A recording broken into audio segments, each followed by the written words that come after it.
Okay, guys, I hope you're having a great time. I'm just going to keep saying that because really that is what I hope you're having a good time and learning and being inspired. The next person that I'd like to bring up, you may have seen earlier. He is a dear friend that I made a while back ago. I've never met him in person, but we don't need to do that anymore because we have the metaverse. Mike is a three-time Wall Street Journal and USA Today bestselling author who has also been recognized by Inc. magazine, and we have the former CEO of Mansueto Ventures here today with us, Eric Schurenberg. So say hello to him of Inc. Um, Let me see where I was. I got all excited. He's been on Inc. magazine I think it's the Inc. 5000, like me, for 3 years in a row.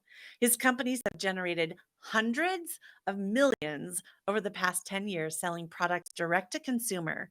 He also works with authors in marketing their books, like me, in an effort to get them to the bestseller lists. He has his Juris Doctorate from Suffolk University Law School and his Bachelor of Science from Springfield College. Please welcome to the stage my friend, Mike Alden. Wow. Thank you. Thank you so much, Natasha. Again, what an amazing event. And this whole crew is just doing such a tremendous job. Again, my name is Mike Alden, and I want to thank all of you for being here and spending, your time not only with me, but all the other amazing speakers obviously also, of course, Natasha. In 1987, my mom was infected with HIV. I found out actually by reading her diary. My stepfather, who eventually died of AIDS, was the one who infected her. My father was addicted to cocaine. My stepmother died of an overdose. One of my brothers died of an overdose. Another brother did time in prison for distribution. Another brother was in rehab for a heroin addiction. Kid I grew up with was in jail for life for murder. When I was a kid in elementary school, middle school, and high school, I stood in the separate line because my lunch was subsidized by the state. I remember what it was like on Thanksgiving and Christmas to have the Salvation Army show up to my home and subsidize our food and gifts. When I was in high school, I had friends and their parents told me that I'd be dead or in jail by the time I was 17. My guidance counselor, Mr. Sheriff, and I smile because I thank him for this, he told me that college wasn't for everybody. We all go through adversity in our lives. We all go through very difficult moments in our lives. But one of the key things that separates the good from the great is what you decide to do with that adversity, how you decide to get through that adversity and use it to your advantage. When you think about Natasha Miller and the things that she's gone through, if you've read her book, I mean, man, I don't know if you know a lot about the story. She talked a little bit about it earlier, right from the very beginning. But at a very young age, she grew up in a very, very difficult household that was very traumatic. There was physical and mental abuse. And then that one day, she was dropped off at a homeless shelter on Christmas. And I think about what she has done now. She's also been recognized by Inc. magazine 3 times in a row. She's an accomplished violinist. She's an accomplished vocalist. She's sung in front of crowds of over 50,000 people. She's built a company that not only employs people, but has generated millions of dollars and is highly acclaimed within the industry of what she does. And I think about really kind of how she did it. And of course, it's about that relentless tenacity that she's had throughout her life, that desire to get out of the situation that she was in.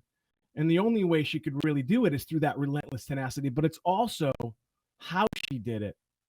Caroline touched upon this a little bit as well, and I'm going to get into some of the stuff that also resonated what Caroline was just talking about. But when you think about your pain, when you think about your trauma, I want you to think about it right now. Think about the difficult stuff that you've been through throughout your life. We all have it. We all have our own versions of it. But the other part I really want you to think about is I want you to think about where you are today, the fact that you're here today, the fact that you got through today is really, really what is important. That is the key part of being relentless, right? We know the classic of being able to get up when being knocked down, but it's also about being able to get up over and over and over. And how Natasha did it is also a great part of her story. It's more than just being relentless. It's more than just the tenacity that she had. It's also how she did it over time. Several years ago, I was in a spinning class of all places. I'm a pretty big dude. And if you've ever been in a spinning class, with Peloton now, I'm sure a bunch of people have Pelotons. It's very similar. So you're in a spinning class and, you have the instructor up front. And the instructor, they're in essence almost like a motivational speaker themselves. And I'm in this class and there's a woman up front. Her name's Nicole. And she says, look, this is a 45-minute class. We have 5 minutes left in this class. She goes, I want you to give me 5% more effort. Because if you give me 5% more effort, you're going to burn more calories. Your heart rate's going to increase. When you get off the bike, your metabolic rate's going to stay elevated. And you're going to burn more calories just sitting there. And ultimately, you're going to live a healthier and happier life. And then she said, anybody can do anything 5% more. You see, again, this tenacity and this relentlessness that we're talking about with Natasha's book, those are two very, very key elements. But it's about what, again, Caroline talked about this a few minutes ago. It is about those micro successes day in and day out. You see, so many people believe, and it's a big misnomer, and the science proves this. So many people believe that you have to go in 100%, that you have to be all in instantly, that you have to give 10x effort at all times. And that's not true. The science proves it. Our bodies, our brains are not wired that way. But how they are wired is to be able to have those micro wins, those micro successes day in and day out, and compounding on those successes day in and day out. It's about not only being relentless, but about being consistent over time. In sales or marketing or whatever it is, it's that one more phone call. It's that one more text message. It's that one more email. It's that one more face-to-face. It's that one more knock on the door. As it relates to fitness, it's that one more rep, right? It's that one more block that you're trying to run around as you're trying to jog or whatever it is. And again, Caroline touched upon this as well. And it's about doing that when you don't want to do it.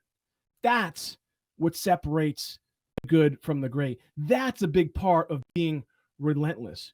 Doing it when you don't want to do it. Doing it when you don't feel like getting out of bed. In fact, I was texting with Natasha this morning. She was in bed this morning. I know she wanted to get out of bed, but there are some times where we just don't want to do it. And what I've learned from others, and in my book, 5% More, is that's all it really takes. It's the very, very small things that successful people do over time that allows them to become successful, that allows them to be great. The title of my book is 5% More, and I'm talking about doing all these little small things over and over and over again and compounding on them, and that works. But the real key is the last 5%. You see, a lot of us can put in that effort, but so many of us get sidetracked, or we get that adverse moment happens to us and it breaks us. If you think about Natasha's childhood and my childhood that I just described, and so many others, most of them, they never make it out. They're not able to get through it. That difficult moment in their life cripples them forever. But if they just known that if they just pushed a little bit harder, if they just done it a little bit more, if they just made it through that difficult time, and again, just push through just a little bit more, they will come through the other side and ultimately be successful. It's really, really simple. But if you think about the 5% more mentality, whether it be in business, whether it be in your personal life, whether it be in athletics, whether it be in academics, it's the very, very small difference, that little extra effort that people take in order to be great. When you take a look at Natasha's companies and you take a look at what she's done even here, right here in the Metaverse, because I've watched it and I talk to her almost every day, she's going above and beyond each and every day, doing more than what most people are willing to do. That's what makes people great. That's what makes people successful. But the other key is being consistent and then ultimately breaking through on that last 5%. So whatever it is you're going through in life, the difficult moments in life, those moments where you're like, man, I just don't know if I can make it through. I don't know if I can continue. I say to you, anybody can do anything 5% more. Again, my name is Mike Alden. Thank you so much for having me. This is just an amazing event. Natasha, you're amazing. Congratulations on the book. And thanks everybody for being here.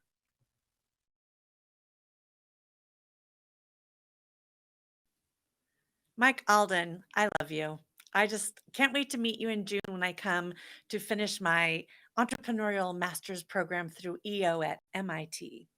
That was a humble brag.